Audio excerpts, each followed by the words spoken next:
আজকে আলোচনা করব বিশ্ববিখ্যাত ২ টি হরর সিনেমা নিয়ে। হরর লাভাররা আজকে আমার ভিডিওটা দেখে আশা করি খুশি হবেন।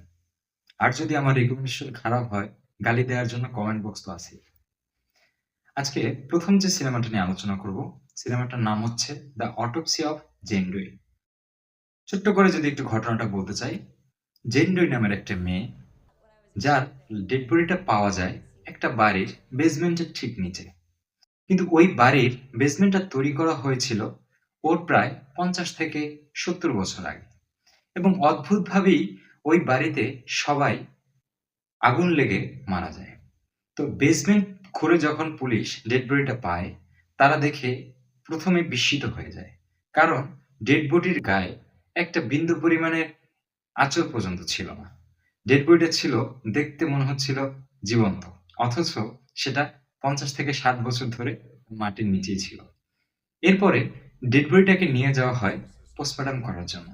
পোস্টমর্টম যেখানে করতে নিয়ে যাওয়া হয়, সেখানে বাবা এবং ছেলে দুজন মিলে পোস্টমর্টম করে। পোস্টমর্টমের যে ঘরটি রয়েছে, সেই ঘরটিও আবার অদ্ভুত।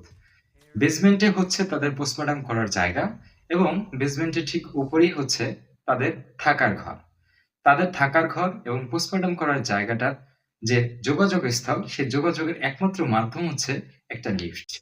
এবং সেই লিফটের মাধ্যমেই তারা উপরে নিচে আসা যাওয়া করে। ডেড বডিটা আসার পরেই বাবা এবং ছেলে দুজনেই একটু অবাক হয়ে যায়। ৫০ থেকে ৬০ বছর আগের ডেড বডি, বাট কোনো আঘাতের চিহ্ন নেই। তারা ডেড বডিটার ময়নাতদন্ত শুরু করে। যেই তারা ময়নাতদন্ত শুরু করে, রেডিওতে তাদের অদ্ভুত রকমের গান বাজতে শুরু করে এবং ওই অঞ্চলে তার আগের দিনই পূর্বাভাসে বলা হয়েছিল যে এখানে ঝড় বৃষ্টি প্রচুর পরিমাণে হবে। যেরকম পূর্বাভাস ছিল সেরকমই ওখানে ঝড় বৃষ্টি চলতেছিল এবং তারা পোস্টমর্টম শুরু করে। পোস্টমর্টম শুরু করার পরে তারা বেশ কিছু আধ্যাত্মিক জিনিসপত্র দেখতে পায়। এ নিয়েই মুভির কাহিনীটা এগোতে থাকে। এতটুকু বলতে পারবো, আপনারা যদি সিনেমাটি ১০ থেকে ২০ মিনিট একটু সময় নিয়ে দেখেন, তাহলে এই মুভি শেষ না করে আপনারা উঠতে পারবেন না।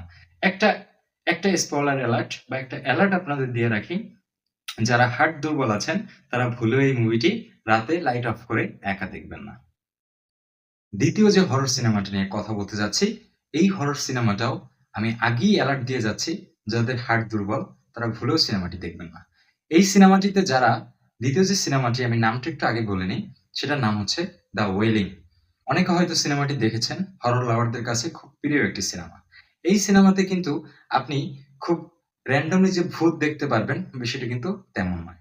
এক গ্রামে এক পুলিশ এবং সেই পুলিশের ঘরে ছোট্ট একটি বাচ্চা।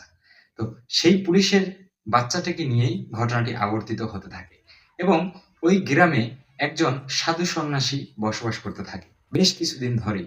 সেই সাধুর বেশ কিছু কর্মকাণ্ড ওই পুলিশকে একটু সতর্ক করে তোলে। তার বিবেককে একটু নাড়া দিতে থাকে এবং ওই গ্রামে বেশ কিছু অদ্ভুত ঘটনাও ঘটতে থাকে।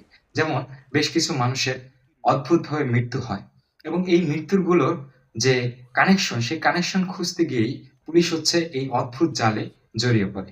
এটি এমন একটি সিনেমা যা আপনি দেখা শুরু করলে ১০ থেকে ২০ মিনিটের ভিতরে আপনি নিজেকে মনে করবেন যে আপনি ওই গ্রামে হারিয়ে গিয়েছেন এবং ভয় জিনিসটা কি এবং কত প্রকার, এই সিনেমা আপনাকে শুরু থেকে শেষ পর্যন্ত বুঝিয়ে দেবে।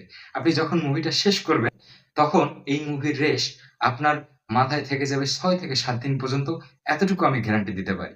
আর যদি আপনার মনে হয় যে মুভিটা দেখে আপনাদের সময় লস হয়েছে, তাহলে ডিসলাইক বাটন তো আছেই। দিয়ে দিতে পারেন।